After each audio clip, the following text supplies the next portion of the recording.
Good Thursday, everyone. It's nearing the end of 1 week since the New England Patriots and the Indianapolis Colts played, and yet there is still strong discussion and strong talk about overinflated or underinflated footballs in this case. The New England Patriots accused, and after all the footballs were tested from their segment of balls, 11 of the 12 came up underinflated, and now everybody wants heads to roll. It's really a deal that first of all, it's getting way too much press. Second of all, the league is taking way too long to decide this thing. Bill Belichick is a cheater. He always has been. And quite frankly, whose fault is this? Besides the Patriots, of course. It's the National Football League. Why would you take game balls and check the inflation and then put them back in the hands of the individual teams? Why would you do that? Do they do that in the NBA or college basketball or high school basketball? Do they do that anywhere else in any other sport? Do the umpires rub down the baseballs before a baseball game and then take the basket of balls and set it into the team's locker room or the equipment room for the teams to use before the game? No, these balls are put into play and they have nothing to do with the teams beforehand. Why should footballs be any different? Why doesn't the NFL come up with 24 footballs or 12 footballs or whatever they use in a football game, prepare them, get them properly inflated, and then they stay in possession of the National Football League up until game time? Then they're given to the ball boys, and the ball boys throw the footballs in and out of play as the officials deem necessary. They should never go into the possession of the teams. Why does every team have to have their own footballs?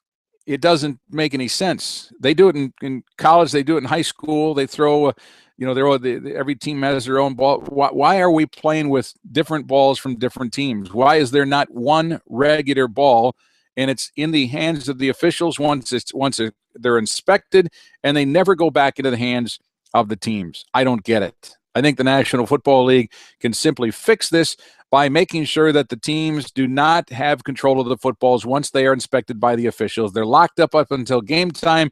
The ball boys put them into play, and we're ready to rock and roll. As for the New England Patriots, come on, folks. This is Bill Belichick at his best. They do whatever they can to tweak the rules and maintain an advantage or gain an advantage on their side.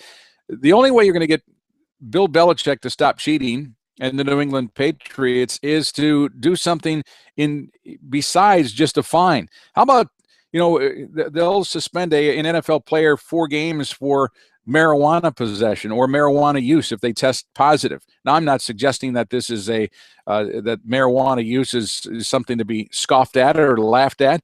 But if you can suspend a player without pay for 4 games and keep him away from the organization, means he can't practice, he can't even be in the building for those 4 games.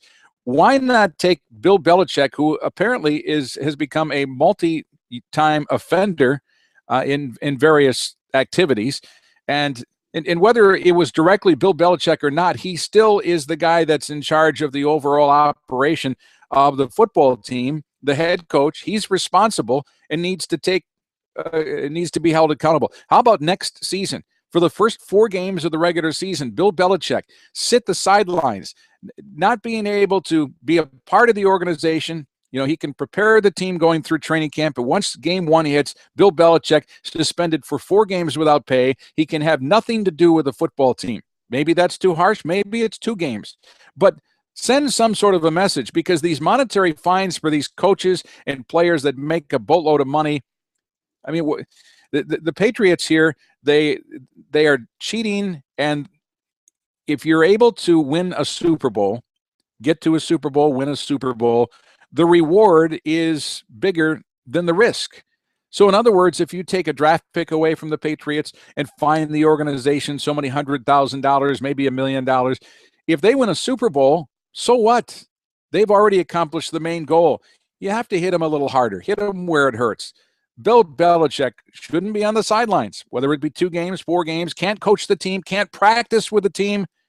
That would get Bill Belichick to pay attention. That would alert him to the fact that, hey, cheating doesn't pay. Let's win it fair and square. Now, as far as that game is concerned, New England throttled the Indianapolis Colts. You can't tell me that a couple of underinflated footballs made the difference in the outcome.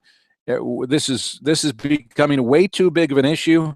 Let's get it settled. Let's penalize the Patriots, and let's move on with it. This is getting to be too old. Hey, the Super Bowl is a week from this coming Sunday. I hope we're not talking next week, Super Bowl week, about underinflated footballs.